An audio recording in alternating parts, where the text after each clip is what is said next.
An airstrike by Myanmar's military on a Buddhist monastery has killed 14 people taking part in a meditation retreat, according to an opposition group.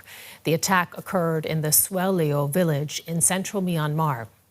About 20 other people were wounded when a fighter jet dropped a bomb in the compound of the village's monastery. It's the latest in a series of frequent and deadly aerial strikes targeting pro-democracy forces and ethnic armed groups. And we're joined now by Mark Farmaner. He is director of Burma Campaign UK, an NGO. He joins us from London. What more do we know about what's happening right now in Myanmar? Well, sadly, as you say, these are very frequent attacks. There are new reports now that the death toll may be as closer to 20, and they're still searching the rubble. They're still searching for more bodies. So, and it's comes just 2 weeks after a similar attack on a monastery in the neighboring state of Rakhine, which also initially killed 14 people, with many more injured as well. So this is clearly, it's not a one-off, it's not an accident, it's a deliberate strategy of the Myanmar military to be targeting Buddhist monasteries, targeting Christian churches across the country. It's part of a campaign to try to terrorize and demoralize the people in areas in particular where the Myanmar military are no longer in control, because they've lost control of so much of the country since 2021. And I mean, it seems as if you're saying there that these airstrikes are a departure from what we have seen before. What might this say about the state of unrest in Myanmar?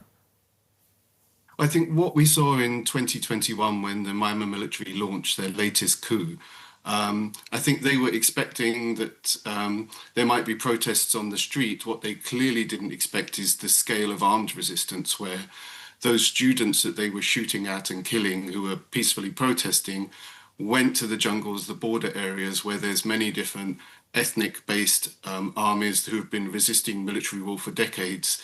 They got training and they took the fight back to the military. And the military have been under pressure like never before in 60 years of military rule. They're fighting for their survival now.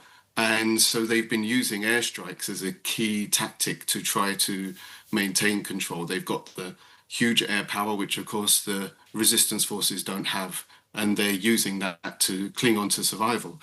So we're seeing these airstrikes across the country. I was speaking to someone in Karen State this morning who was in a bomb shelter because there were airstrikes there. We're seeing airstrikes now roughly every 2.5 hours on average across the country, and children being killed in these airstrikes and other Burmese military attacks on average around every 29 hours. And do we know how strong the pro-democracy movement is in the country right now?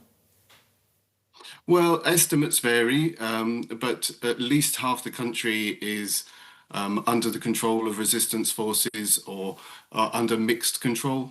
And so this is a situation that's never happened before in the country. We've seen almost all of Rakhine State in the west of the country, large parts of Kachin State in the north, and where this airstrike took place, which is in central Burma. This is not ethnically based resistance there. This is the Burma Buddhist area, which is meant to be the sort of the home ground of the Burmese military and its recruitment. So while we've seen decades of resistance from ethnic groups who have been persecuted and terrorized by the Burmese military, what we've seen different this time is that there's resistance in central Burma that are from Burma Buddhists, and they've taken over large parts of the Sagaing area. They're trying to build a new constitution and build a democracy on the ground. Obviously, this is terrifying for the Myanmar military. It's something that, they're absolutely fearful of, and they're doing anything they can to try and prevent it. And that includes deliberate attacks against civilians, forcing millions from their homes to create a humanitarian crisis, which they hope will soak up the capacity of the resistance, and attacks like this that are taking place on schools, hospitals, monasteries, churches, deliberately targeting camps where internally displaced people are sheltering. They usually carry out these attacks at night, where they know there'll be more people sleeping and they can inflict greater casualties. it's air power which is keeping the Myanmar military in control of the country now. Mark Farmaner, thank you so much. We appreciate you joining us to share that insight. Thank you.